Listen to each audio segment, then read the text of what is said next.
Hi, I'm Kim McAvoy and I'm here with Lisa Zaremski today. Hi Lisa, thanks for being here today. Hi Kim, thanks for having me. So Lisa, tell us what exactly is Irish dancing? Well, Irish dancing is a traditional form of dance that originated from Ireland, and it can be done either in group dances or as individuals. So how many years have you been an Irish dancer? I've been Irish dancing for 13 years, and I started when I was in second grade. What made you get started in this unique form of dancing? There was actually a girl who went to my grade school, and she did Irish dancing, so I told my mom that I really wanted to do it, and she signed me up, and I've been doing it ever since. How many competitions have you competed in over the years? Well, throughout the years that I've been dancing, I would definitely have to say that I've been to over 100. I actually started competing in competitions about after my first year of dancing, and from there you just would compete in about one dance, and then once you progress and move up in the levels, you start competing in more of the dances, and you keep moving up, and then when you compete, it's more an individual kind of thing. They also have the group dancing that you can compete in, but I did more of the individual. So most sports are seasonal. My question is to you, do you compete throughout the whole entire year?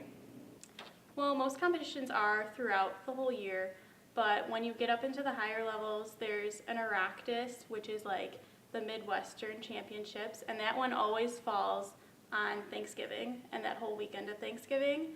And then during the time of Easter, the end of March, beginning April, there's the Worlds competition, and in order to qualify for that, you have to place at the national level, and that one is always around Easter. And then the third big competition is nationals, which always falls on the weekend of 4th of July, and that one is, again, that's one of our other big competitions that we have. Where are some of the interesting places you've been, such as Ireland or Scotland, or do you just compete in the United States?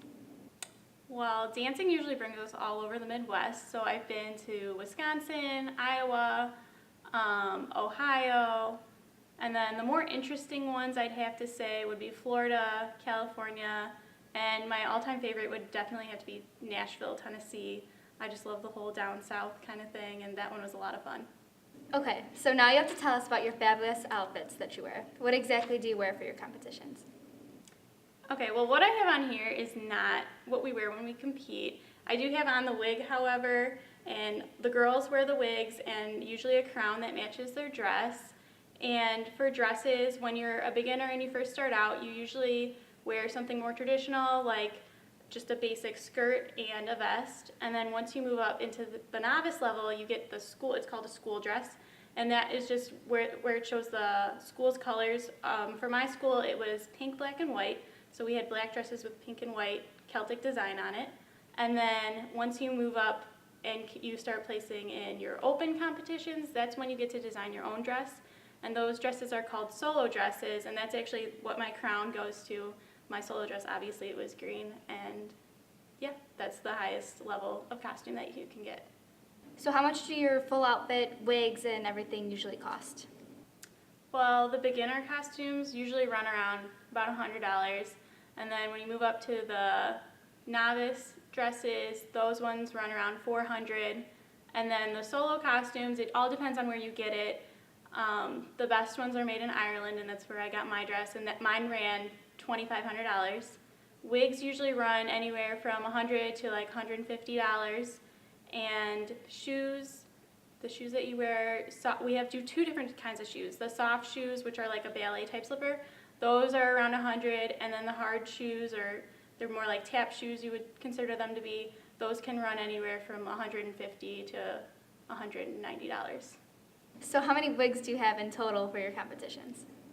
I'd say that over the years I've had about 5 or 6 different kinds of wigs. When I was a beginner, actually that was a very long time ago, and everyone back then would always curl their hair. No one usually wore a wig, it was kind of unknown. And then once I got into it for a few years, the wigs kind of became popular because it's just customary for girls to wear curls when they do Irish dancing. And so the first wig I got was like a clip wig, and it just kind of like clung to the back of your head, and it was a little awkward. And then after that, girls started getting a bun wig, which you literally just put your hair up in a ponytail, and it's just a little bun of curls.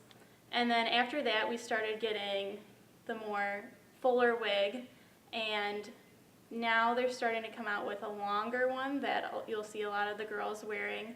So it's those, and the bun wigs are coming back in style too. So even though it's not normal everyday clothing, we do have styles, and fads are always changing. What is one of your favorite memories from Irish dancing? I'd have to say that my favorite memory from Irish dancing is definitely all the friendships that I've made.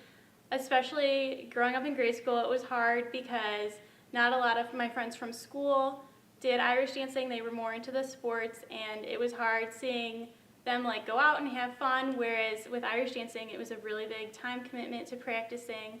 But I think the thing that got me through it and made me really love it was just all the friends that I made. And I still talk to them today, even though we're all off at different schools. We still keep in contact and see each other, so that's been really nice. So in Irish dancing, what do you consider to be the hardest part about it? I think definitely the hardest part for me was when you put in a lot of time and a lot of effort into something that you love, and maybe during competitions it didn't always pay off.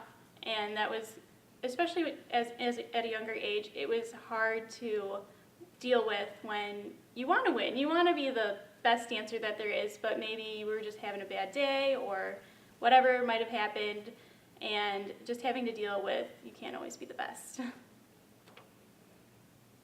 Well, that's all the time we have for today. Lisa, thanks for coming, and tune in next week to see EIU men's basketball player Josh Piper.